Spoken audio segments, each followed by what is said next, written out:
You've only gone and downloaded a multiplesources.net podcast. For more episodes of this show and a bunch of other content covering everything from NBA teams to professional wrestling, visit multiplesources.net. Multiplesources.net. But wait! Act now and you too could join multiplesources.net. Yeah, we're looking for people to do their own podcasts about different NBA teams. We're looking for blog authors, video highlight creators, basically anything you can think of to write about sports. You can kind of write or create to your heart's content. So if you want to help us and join this up-and-coming independent blog and podcast network monster, go to multiplesources.net. I'll stick something in the sidebar that says join us or something equally unfunny, so go and click on that. Join us!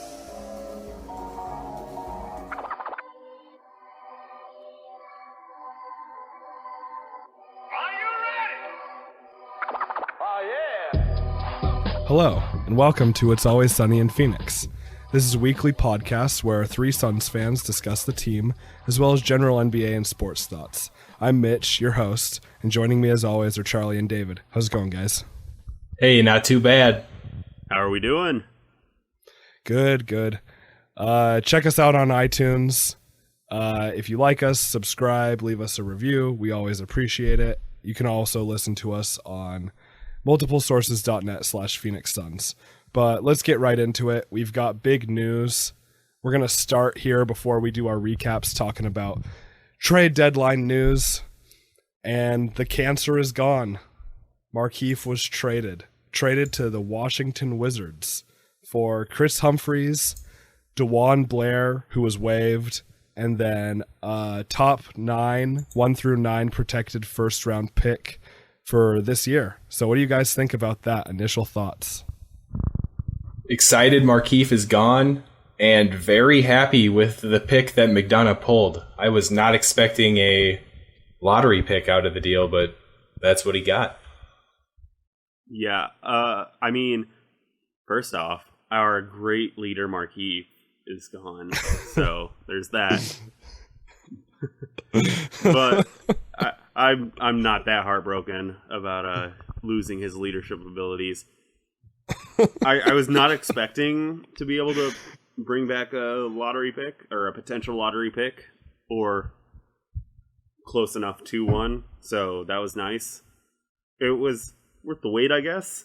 He didn't sell low necessarily, although all of a sudden everyone or other fans started saying there was 50-50 of who got fleeced and who didn't, which was weird, but you know, what can you do? That means it was a good trade. If both teams maybe think they got fleeced or they won out, good trade either way. Well, after there was no way we'd be able to get any sort of first round pick whatsoever, and people were thinking that McD was out of his rocker, and then all of a sudden we got it, and it was like, oh, well, that was a great trade for the Wizards. Okay, whatever. What? You know, whatever. We can roll with that. Yeah, well, we'll save plenty of time to talk about that after our recaps and previews. So let's start with recapping that game against Houston on, let's see, that was Monday the 8th. Charlie, you covered that, so what are your thoughts? So I picked the key to the game on our last podcast when we previewed it, and I talked about how we needed to get back on transition defense. And not to toot my own horn or anything, but I nailed it. The Rockets scored 37 fast break points, and they blew by our Suns for the 100 victory, 116-100. We looked pretty good in the first quarter, which actually surprised me because I thought coming out of the break we'd look pretty rusty. But after that first quarter, it didn't take long for the rust to appear, and things went downhill pretty quickly. And they outscored us by 14 points in the second quarter, and it just all got a little out of hand at some points there. For the Rockets, Harden had a really nice game, flirted with a triple-double. He had 27 points, 10 rebounds, and 7 assists. Then Trevor Ariza had another great game against us, like he did the last time we just recently played. He went for 25 points and 6 rebounds.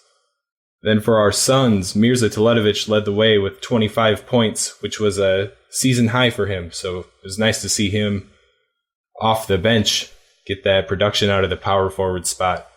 And without Markieff in the rotation, all of our power forwards played some pretty good ball. Lure got the start, got back into the rotation.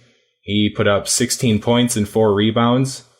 And our new guy, Chris Humphreys, grabbed his first double-double of the season with 18 points and 12 rebounds, which I assumed surprised everybody. And then a final note of the game, Tyson Chandler went back to the locker room in the second quarter with a shoulder strain, and he missed tonight's game against the Spurs. Yeah, and one correction here real quick. I said it was Monday the 8th. That game was Friday the 19th. I had the wrong date there. But yeah, transition defense was your key, and that's exactly what killed us. One sentence recaps here. David, do you want to start? Much like most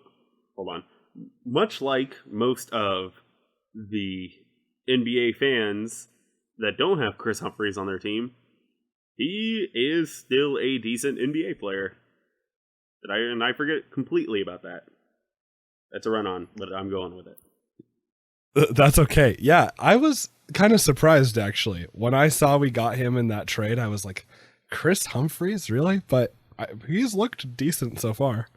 I thought Humphreys would be doing a lot of pine riding. I didn't think he'd get off the bench. Right. Especially in his first game here. But yeah, like I said, he surprised everybody, I'd say. Yeah. And I'm going to keep my one sentence recap short and sweet. I'm glad Mirza didn't get traded. Hear, hear. I agree. Yeah, so that about covers it. We'll move on to the game against San Antonio, which was... Hold on. You're not going to fleece us on our game here. Oh my gosh. I keep forgetting about that. Here we go. It's because I'm losing now. Exactly. As soon as you started losing, you decided to just start to kind of throw it under the rug. You're right. Okay, here we go. The 2-pointer, which son will have the most points? We all said Devin Booker, and the answer was Mirza with 25, so no one got that. Bonus 1, how many turnovers will James Harden have? I said 1, Charlie said 3, and David said 6. The answer was 2, and since we gave up on Price is Right rules, Charlie and I both got the point there. We were both 1 away. All right. Real quick, last Yeah. podcast, I was going back and forth on how many turnovers Harden actually averages. I was pretty close to his average. His average was 4.8. I looked that up after the fact. So I was looking at, I think, steals or something. I was like, oh, wow, I picked way high, and it turned out I didn't. So just real quick, wanted to say that. Yeah. Okay, and then bonus 2 was, will Dwight Howard be a Rocket on the day of this game? And I said no. Charlie and David said yes. I was hoping for the dramatic trade, but I didn't get it. So you both got 1 point. I didn't get that one.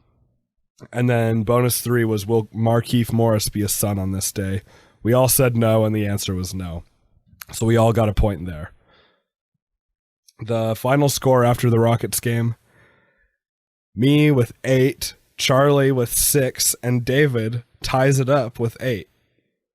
Oh, so that's with all of them over the last. Yeah, cool. that's everything. Yep. Okay, cool. Okay, now I can go into the Spurs game, and I won't forget this time. So this Spurs game is fresh in all of our minds because we just finished watching it. It was actually a very entertaining game. We lost 118 to 111, but it was close. With like 5 minutes left in the game, it was tied.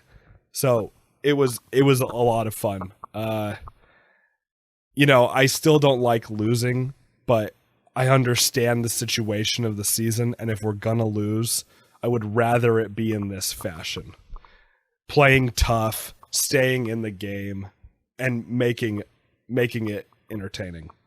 So LaMarcus Aldridge was Charlie's player to watch, and he had a great game.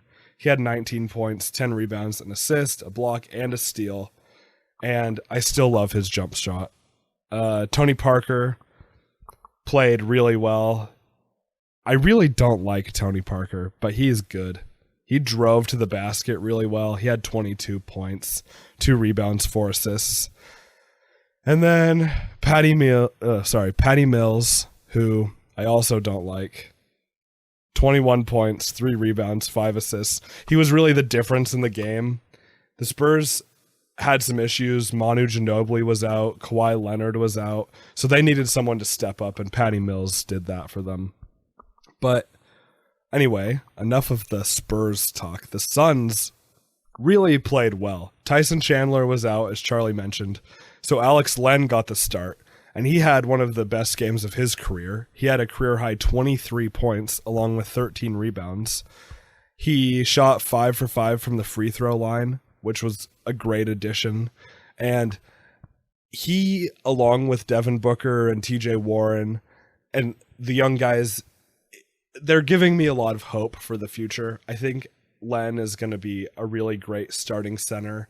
He's really starting to come into his own, and he's not done developing yet. He's still got a lot of improvement he can make, but that's not a bad thing. He's playing really well.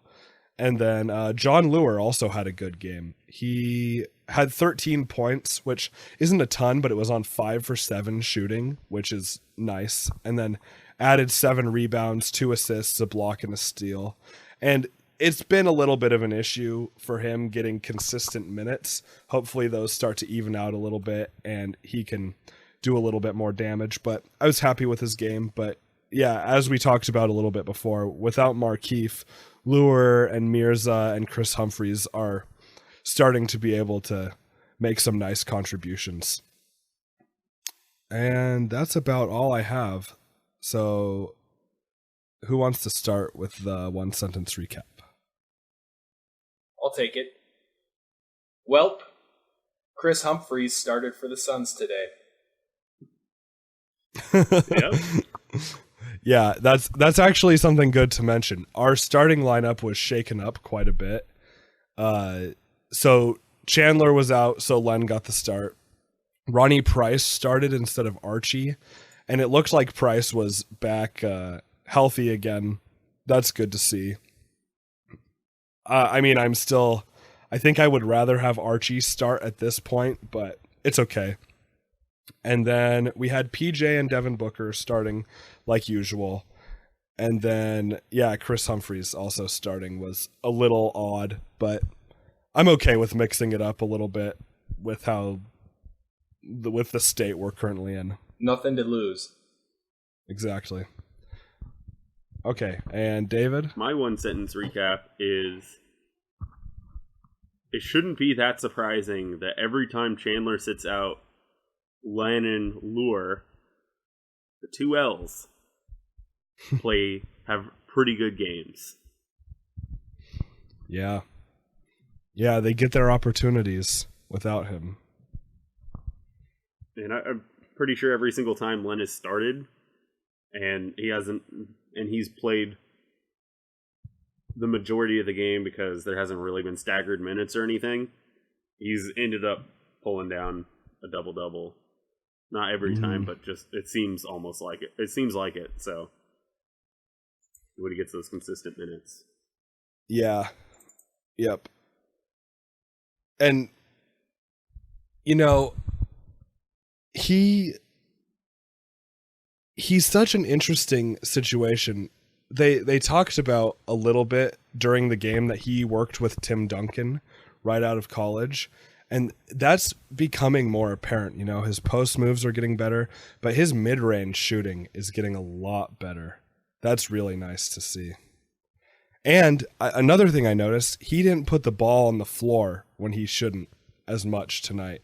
That was really nice. That seems like something that he's really been working on, and he's starting to keep the ball high whenever he gets a rebound or any of that, and instead of doing a finesse move when he's on the post and trying to lay it in or tap it in or any of that, he's going in with power and going for a dunk, which is something with his height. He should be able to do a lot and have those opportunities. Yep. And he still does a little. He still takes his jump shots and all that. But I think that's one of the bigger steps that he needed to take, which was using a little bit more power in the post. And tonight he showed that. Yeah, he's improved there a lot. I feel like Len is starting to have a better feel on where he is on the floor when he catches the ball.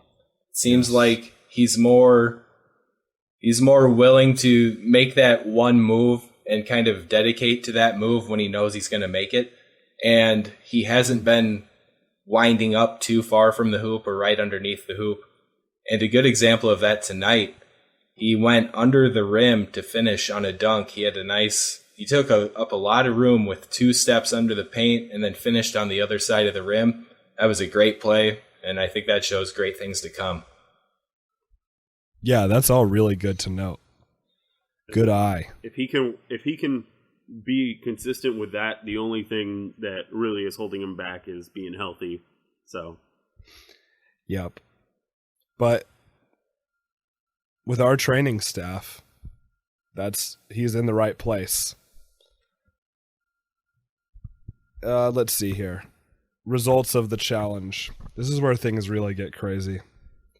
So, 2-pointer. Which son will have the most points? I went with Devin Booker again. Charlie went with Mirza. David went with Archie. The answer was Len with 23. No one saw that coming. And then this one is a little interesting. How many steals will Kawhi Leonard have? I said 5, and Charlie and David both said 4. Well, he didn't play, so the answer was 0. So Charlie and David both get a point. Second bonus. Who will have the most offensive rebounds? We all said Alex Len, and he had 5, which was the most. So we all got a point there. And then bonus 3 was, will the Suns acquire a draft pick in any trades? And we all said yes, and the answer was yes. So we all got one there. So that means the final score after this game and where we stand currently, I have 10, Charlie has 9, and the new leader, David, has 11. Ooh. I'll take my parade right now, so... It ain't over yet. We got a long ways to go. Yeah, but I'm retiring right now. I'm retiring on top. I'm retiring on top. Retiring on top. You're doing what Peyton Manning should be doing right now? You know, instead of going and playing for the St. Louis Rams, just retiring. I mean, Los Angeles Rams. Let me rephrase that. Oh, that's cold. If we're talking about this, I hope Peyton retires. He really needs to. If he doesn't, he's dumb. I thought he should have retired last year, but it worked out for him. Yeah, he did. He did so much in that Super Bowl run. He really put the team on his back. Luckily, he was slinging didn't it, have to. man. He was slinging it. One of my favorite Peyton Manning quotes is there was someone said was making fun of him for throwing ducks. And he was like, well, yeah, I throw a lot of ducks and a lot of ducks for touchdowns. I thought that was pretty funny. Little Peyton Manning, Tennessee swagger right there. Yep. Didn't throw a lot of those ducks for touchdowns this season. So. Nope, but luckily he didn't need to. Well, let's see. Let's move on to our previews. We've got 3 previews here.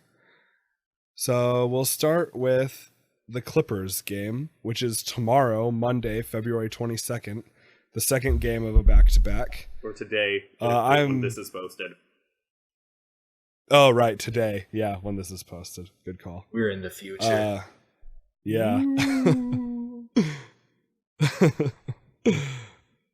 So I'm covering this game. And the Clippers are a very interesting team this season.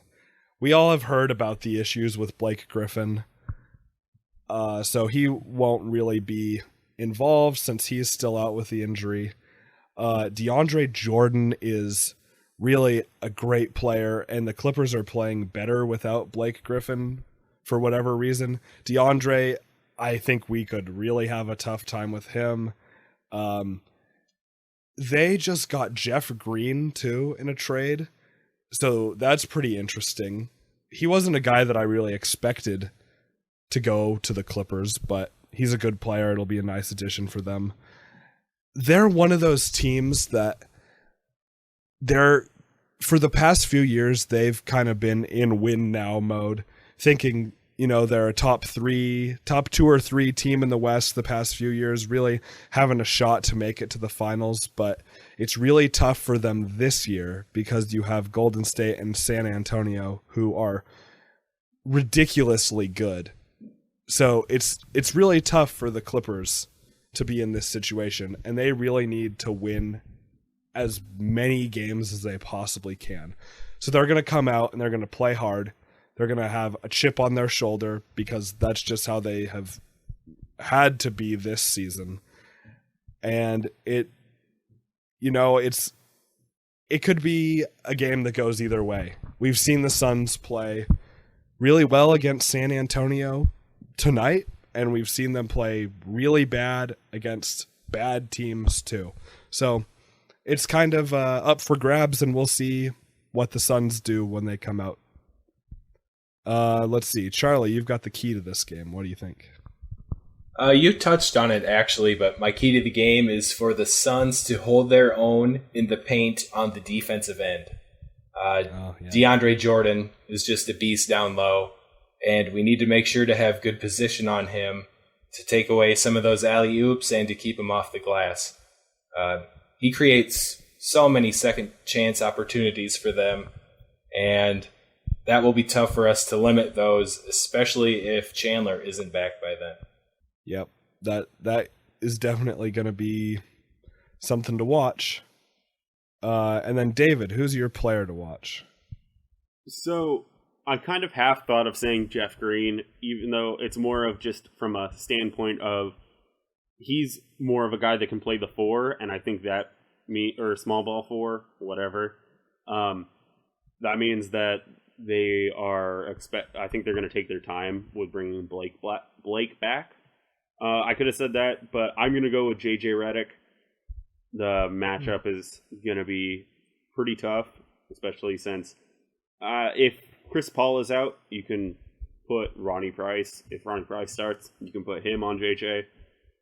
But if not, then you could have, if Chris Paul plays, you could have Ronnie Price on Chris Paul and Tucker on JJ Redick. But he works so much off of screens and there's so much offensively running around that he really can tire out, and that helps him on the defensive end.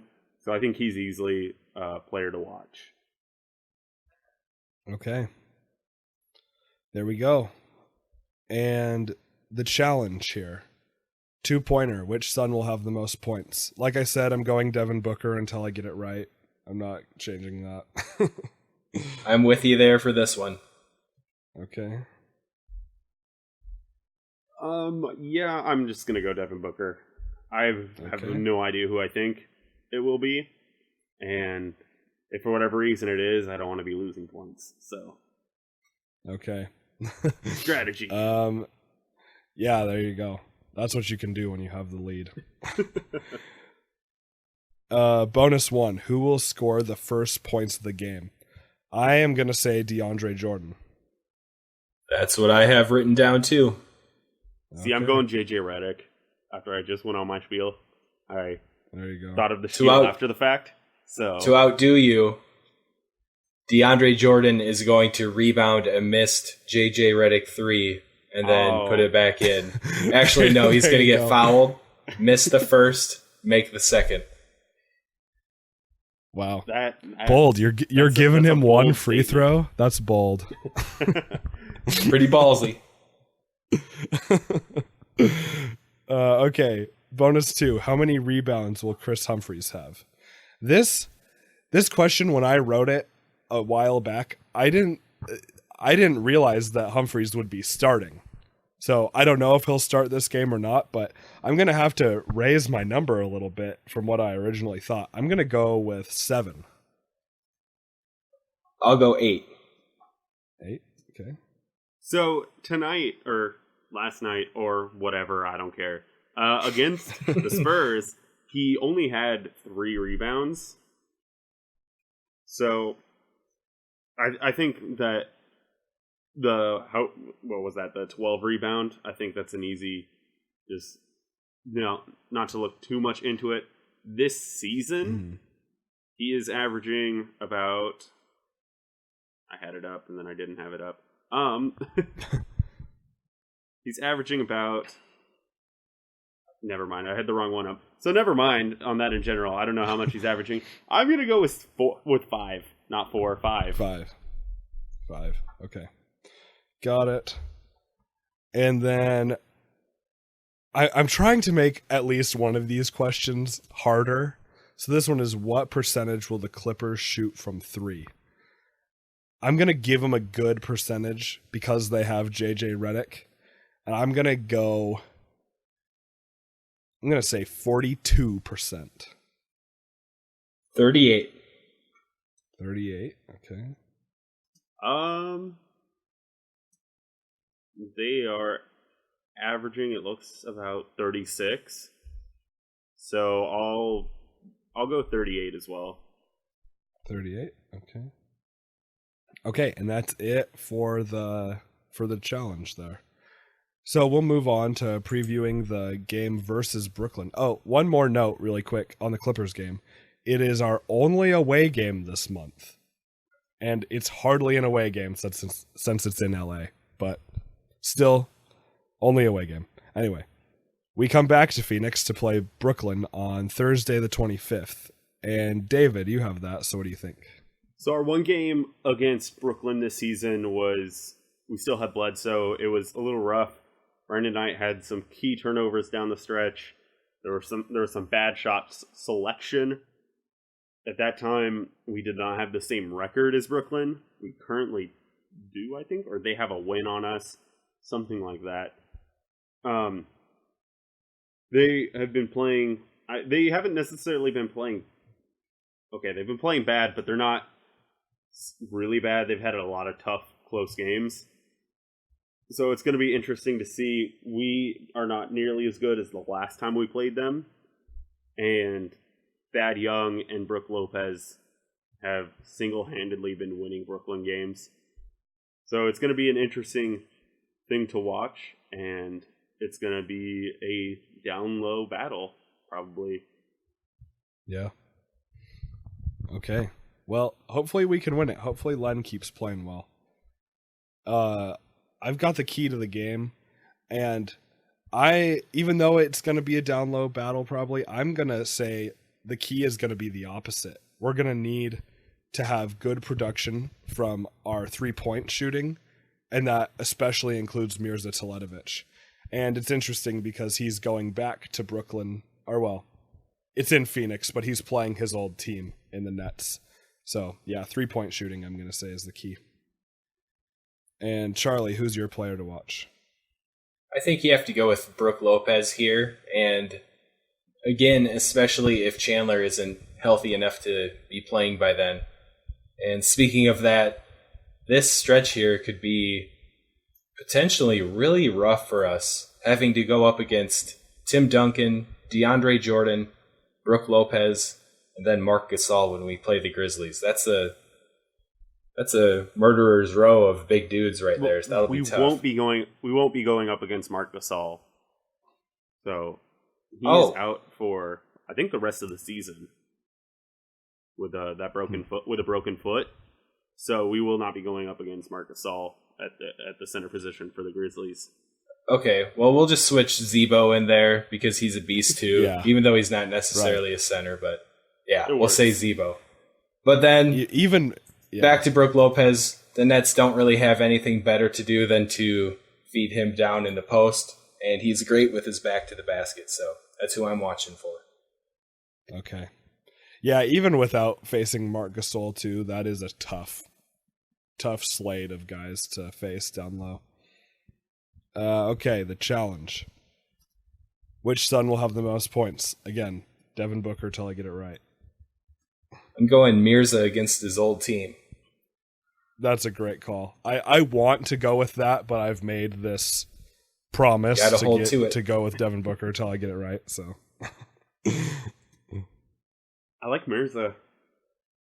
okay, I think that's just yeah, okay. Next question, which this is another one that when I wrote it was not the same situation as it is now. How many minutes will Tyson Chandler play? And you know what? I think we're going to be very conservative with him since we're in this situation this season, and I'm going to say 0. I think we're going to hold him out, get him. Don't want to extend any unnecessary injuries. I'm with you there. yeah. He could easily be ready, but on the safe side, I'll go with 0 as well, just in case he is Okay. not, and they want to hold him out for at least an extra game. Okay. And then the next question, how many points will John Lure have? And, you know, I could see this being a game where he does a little bit more. I'm really hoping that he'll get some more minutes. And I'm going to say 18. I got 12. 12? Okay. I like 10. 10. I just like that number. So I feel good about this. When I'm optimistic, I win more often than not. Maybe you should predict some. No. I was going to say predict some Suns victories, but we don't want too many of those. Yeah. Ugh. Okay, and then bonus 3. Will Mirza Teletovic start? I'm going to say no. I think that our coaching staff likes him off the bench. Yeah, I'm going to say no too, and I hope Lure gets back in the starting lineup rather than Humphries. Definitely. yeah, I'm saying no as well. I really want Lure back in the starting lineup. I think he just brings a lot of versatility, and he's still relatively young. So Yeah. Okay, good stuff. So let's do our last preview here. It's the game versus Memphis. It's on Saturday, the 27th. And Charlie, you're going to go in depth on that. So what do you think? Okay, so we've only played the Grizzlies one time this season, and it was a pretty tight game, and that was before the Bledsoe injury, so we're an entirely different team now. And without Bledsoe and probably not having Knight back by then, I think Conley's going to be a big challenge for us. He's a great two-way point guard. He can put up points, he can shoot the ball, he can run the offense and get assists. And then on the other side of the court, he plays great defense, and he'll be able to pressure our guys with the ball. And then aside from him, you got to worry about Zach Randolph down low. He's just getting 14 and 8, but now without Gasol, I could see that it's a little more production coming out of him. And I was going to talk about Gasol, but now I won't. But I will make a point about the duo of Gasol and Randolph. They've been together for 6 seasons now in Memphis, and it seems like it's been longer than that to me. It just seems like they've been playing together forever. And then when I look at our Suns roster, we do not have anything close to that.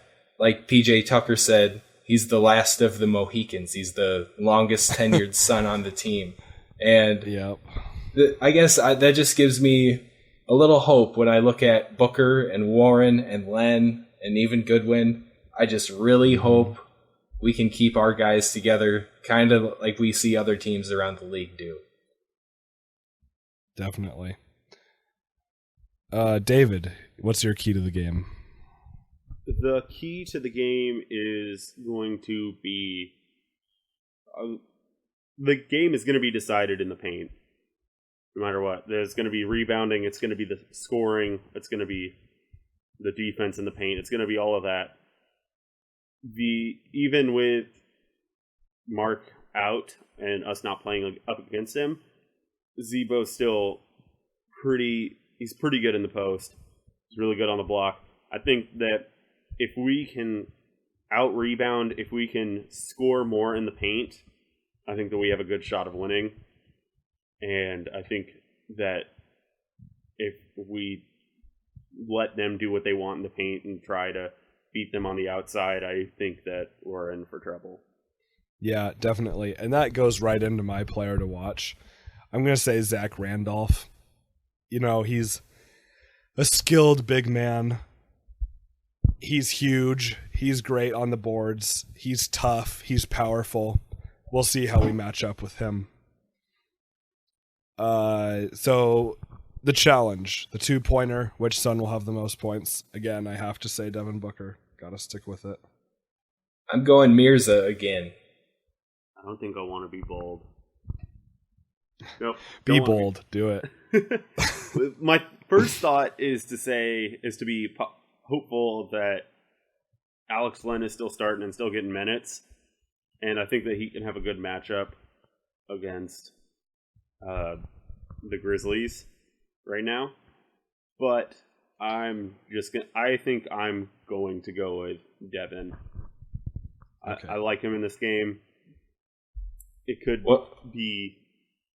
He could end up not doing that well, but I'm going to go with Devin. I think that's just going to be the easiest way to go. Is Tony Allen healthy? Yeah. Does that make you want to change your answer? No, hold on. So he had a knee injury the last game against the Raptors. Or no. Sorry, they're playing the Raptors on Sunday or yesterday or whatever. But the game before that, he had a knee injury. So hopefully he just comes off the bench or something and just doesn't really play. I'm gonna roll with that. I'm still going with Devin Booker. I don't care. Okay. I don't feel comfortable. Speaking of, I don't feel comfortable with anyone, so I'm just gonna go with that. Yeah. Yep. So speaking of Devin Booker, the first bonus is how many threes will he take? And these have actually been down. He hasn't been taking nearly as many shots in general, but I'm gonna say he takes 4 threes in this game. I'll go 5 for Booker. Okay. His per 36 is 4.6 over the season. So I think it's easy to go with 5. Bonus 2. Who will have more assists, Zach Randolph or Alex Len? I'm going to go Randolph just because in the most recent game against the Spurs, Len didn't have any assists. So Randolph it is. I'm going Randolph too. He takes nice care of the ball and can pass pretty nice out of the post. Okay. Yeah, I'm going with Zebo because he'll be the main facilitator out of the post, and I just see him getting a lot of that. So a lot of that action, boss. Okay. Bonus 3. Who will attempt the most shots on either team? I'm going to go with Mirza on this one. I don't know why, but I think it's going to be PJ Tucker. Okay. I don't know why either. You just wait till I get that sweet point. I think I'm going to go with Archie. Archie. Okay. Yeah. I thought about going there too, but I didn't. Way to go. Well, that's good. A little variety. So now, instead of doing our player of the week, again, we're going to talk about trade stuff because it's exciting. Was there anything that surprised you guys about the moves that we made? Or the move, I suppose. No. Yeah, not a whole lot. I guess I was expecting maybe someone younger with more potential rather than Humphreys and the instantly cut Blair. But and the early-ish, well, the potential for the early-ish first rounder. I don't know if I'm surprised with that or just really happy with it. Yeah, that pick is interesting. So when I first saw the update, I was like reading really quickly. I was really excited to see that we had gotten rid of Markieff. And originally I thought, oh, we only got Humphreys and DeJuan Blair out of it. And I was like, you know what? That's fine. I know we wanted a pick, but whatever. We got him out, and I wasn't super happy about Chris Humphreys, but I was like, who cares? He's gone, and we did it. And then I saw that pick. I was like, this is great for us. Potentially, our 3 first-round picks could be anywhere between 1 and 5 about, and then we could have somewhere between 10 and 12, and then 27 from the Cavs. That's great for the first round. I'm really excited about that. That could be some good ammunition to package and trade away, too, in case we want to move up somewhere. Or... Right. Mm-hmm. Or even if we don't trade it, if it ends up being a late lottery, McD has done some good drafting from that spot. Mm-hmm. Absolutely. Definitely. Len and Booker. Len was Warren, early, right? but Warren. Oh, Len was early. Warren was a good pick. Warren, sorry. When, yeah. And then even Goodwin in the 20s. Goodwin, yeah. Mm-hmm. And the Bogdan Bogdanovic that we haven't seen yet was a late first rounder. Right. I'm excited to see him, too. He just hit a big three-pointer to win a game for his team that I don't want to say and butcher the name. Starts with an F. That's okay. I think he's coming over this offseason, or the talk is that he will be. So let's hope for that. Hopefully. Yeah, hopefully. Do you guys think we'll have to move someone if we bring him over? Because if we keep Bledsoe, Knight, Booker, and Goodwin, that's a pretty full back court. Yeah, I think it's nice because it gives us the option. We can move someone and say, we've got a young guy in this spot that is ready to work hard and step up. And there were a lot of rumors of us trading Knight before the deadline. Mm-hmm. So maybe that's something that we'll look into in the offseason a little more. Yeah, I don't know. It kind of gives us a backcourt logjam, and I could see us trying to do something to shore up the future of the 4 spot for us. Because, you look at it now, if we don't get it at the draft, our building blocks are Devin, Warren, and Len. And maybe you say that Bledsoe is still going to be able to be here long enough and produce long enough to be able to be that point, or you say we're able to turn Archie into that point guard and run him there.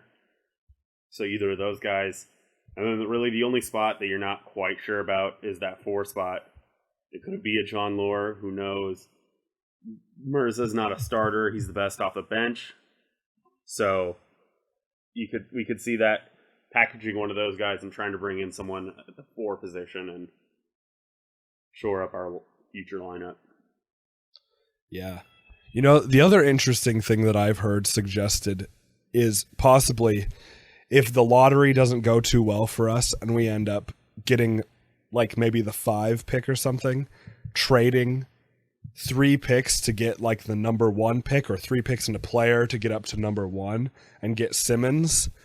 I don't know about that, but it's an interesting thought. I would love to have Simmons. I know that. Yeah, definitely. As great as that sounds, I don't think anyone's going to be willing.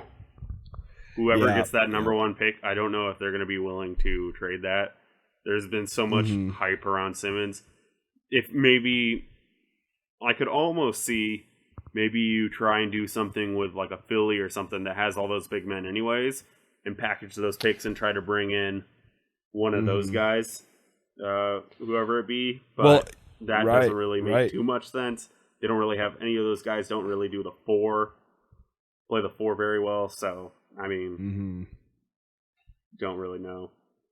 Or yeah, they're willing to move one of those big guys too. They were shopping Okafor apparently, and I don't know if we would want him, that I don't know how that would go, but they're willing to move him. You could also say maybe you try and do something with the Lakers where if maybe you trade for Julius Randle. If the Lakers get that first pick and are getting Ben Simmons, they can look to move Julius, because at that point you've got Larry Nance and Ben Simmons, and I could see Randle being the odd guy out. And you could see maybe they try and make a move for him, but who knows?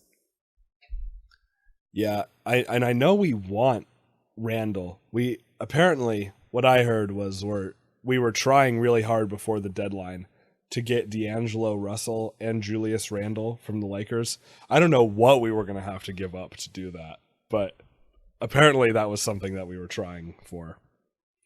So we like those guys. We know that. I like those guys too, but if you start talking about throwing Booker or Warren into a trade package like that, I'd walk away right away. Oh, instantly. It'd have to be like Bledsoe/Knight, then a first rounder or two, even, I guess. How about any trades that you guys were expecting that didn't happen? Were there any of those? I was pleasantly surprised that there was a lot of talk about us moving PJ and or Mirza, and I was glad we didn't really move any of those guys. I know Mirza's only on a 1-year deal, but I like him on the team. He's not bad on the team. He's not like really helping us win, but he's given us something really to watch, and him on the floor is a lot of fun. So I'm glad that we didn't move him, and I'm glad we didn't move PJ either. Sometimes I'm a little lukewarm on PJ, but his defense is all of that 1 rebound a game where he boxes out a big guy and all that. I'm glad we didn't move him. Yeah, definitely. Yep, I feel the same way with you there. Glad PJ's still around, and I do love Mirza. I'm glad he's here, but I'm really surprised we didn't hear more about offers for him. Maybe they were all just too low, and we kind of need him to get through the season, even if we're not trying to end up winning 20 games. We do need a sharpshooter big man off the bench, or things would be uglier. Yeah. I really wouldn't mind re-signing Mirza after this season. I think he's been a great addition, and I think he's someone good to have as we become a better team. If we were a good team and we were struggling late in the game, bring him in, hit a couple threes. That would be a huge addition. It's not that way, but eventually it could be. I would like to see him stay. We'll see, though.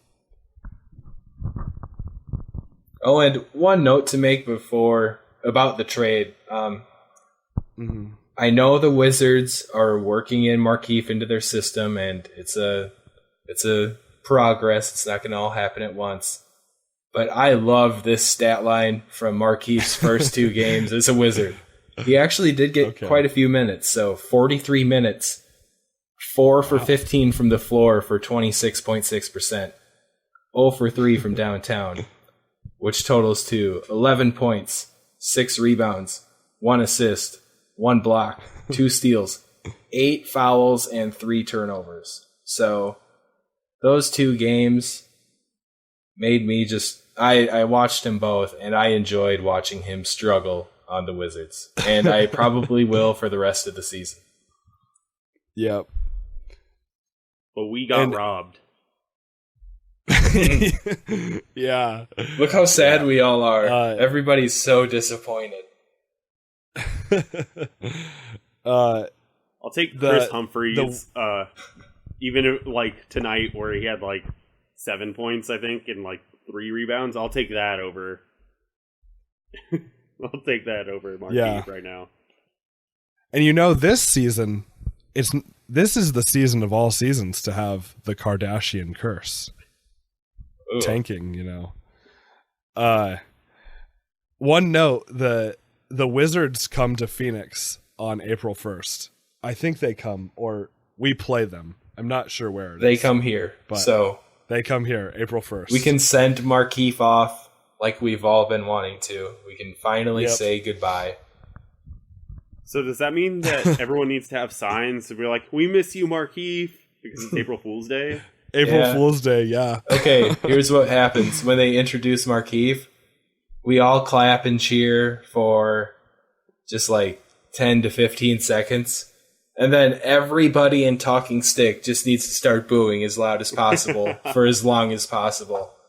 Like, I'm talking, the PA announcer needs to come over the mic and say, "Hey, you guys need to be quiet so we can start the game. Like, you need to quit booing." See, I thought you were going to say the PA announcer starts booing too. That's what I was thinking. I'm down for that. Yeah. Oh, yeah. Speaking of send off too, we talked about this a little bit already, not in the podcast, but just among ourselves. But his exit from Phoenix was on a hoverboard, and he fell off. It was so fitting. Oh, It perfectly described Markieff's time here as a son. mm-hmm. Oh, it was too good. He looked cool for a while, and then he just hit that bump at the end, and it was all downhill from there. Oh, yeah, it's great. Yeah, highly recommend watching that video for all Suns fans. How about other trades around the league? Were there any that really stood out to you guys? I didn't think it was that exciting of a deadline aside from the Phoenix stuff. I think the Pistons getting Tobias Harris off the Magic might be pretty big time for them. I think that could push them into a little deeper of a playoff run, maybe. Yeah, that was an interesting move. Yeah. Yeah, the Tobias Harris move, I think that's the easy one. Well, it'll be interesting to see how Courtney Lee does in Charlotte. I know they picked him up, and from what it sounds like, they're really excited and they want to re-sign him. Which, one, that's MKG insurance, but also he's a good 3-and-D guy, and I think he's going to help that team out in the short term and possibly the long term. Yeah. Interesting. Well, cool. Any other thoughts on the trade deadline before we wrap it up here? Later, Markieff. Ding dong, the witch is dead. Good call. Okay, so which game are you guys looking forward to the most this week? Still looking for that win. Hoping for one against the Nets, possibly. Yeah, for sure. David, what do you think? I'm down for the Memphis game. They have Lance Stevenson now, and I'm always down for some Lance shenanigans. So, yeah. Nice. I'm gonna say the Clippers game, actually, just for the sole purpose that it's the only game I'm gonna be able to watch completely live. I'm always busy on Thursdays and Saturdays with college basketball, so get to watch the whole game on today/tomorrow. But yeah, looking forward to the Clippers game. Okay, our non-sports related plugs. I actually have one this week, but if someone else wants to go first, that's okay. I want David to go first. Okay. Let me volunteer you for yourself, David. I appreciate that. I'll go with another game. Why not? Who cares? Fire Emblem, the new Fire Emblem came out, and I got it on Friday and just got around to playing it, and I'm a nerd, so I've been having fun with it. So, game out on Friday. It's fun if you like turn-based RPGs, then play it, because it's worth it. That's it. Cool. Okay, Charlie. All right, I'm going video game too, actually. Oh, interesting. And in honor of David, this is sci-fi colony survival game. Sounds like it'd be right up David's alley. It's called RimWorld. And I bought this game, man, it must have been over a year ago while the company was still developing it, like in the alpha stages. And so I've been able to watch the game grow and them fix their bugs and implement new things. And I've never really done that with a game, and it's been really cool. The game starts out, you are 3 colonists, and you crash, your spaceship crashes onto this, they call it a rim world. And then you have to build your base and plant food and research technology and just build up your colony until you can create a spaceship to return to your home planet. So I've rocked quite a few hours on that. It's a lot of fun. It's called RimWorld by Ludian Technologies. So check that out. Huh. That actually sounds pretty cool. I like the idea. Okay, so I am going to plug an album by my favorite band, August Burns Red. They're a metal band. I'm probably going to go see them for the 6th time live in March. I'm plugging the album Leveler. It came out in 2011, and it's not known as like their best work. All of their albums are great, and most August Burns Red fans like the album, but it's not their favorite. But I've been listening to it a little bit more lately and just realizing how great it is. You know, there's the songs that most fans of the genre know are Empire and Internal Canon, and those are great songs. But it has some nice songs that get overlooked, like Pangea, Salt and Light, Poor Millionaire, Boys of Fall. Those are all great songs. So if you're into heavy music, definitely check out Leveler by August Burns Red. And I think that's about it for this episode. Thank you for listening. You can find us on social media, Phoenix Suns Multiple Sources on Facebook, Twitter at SunnyandPHXPod, and then email us with questions, thoughts, or suggestions at sunnyandphxpod@gmail.com. We're looking forward to watching the next few games before recording again, and feel free to talk with us in that time. We'll be back next Monday. Go Suns!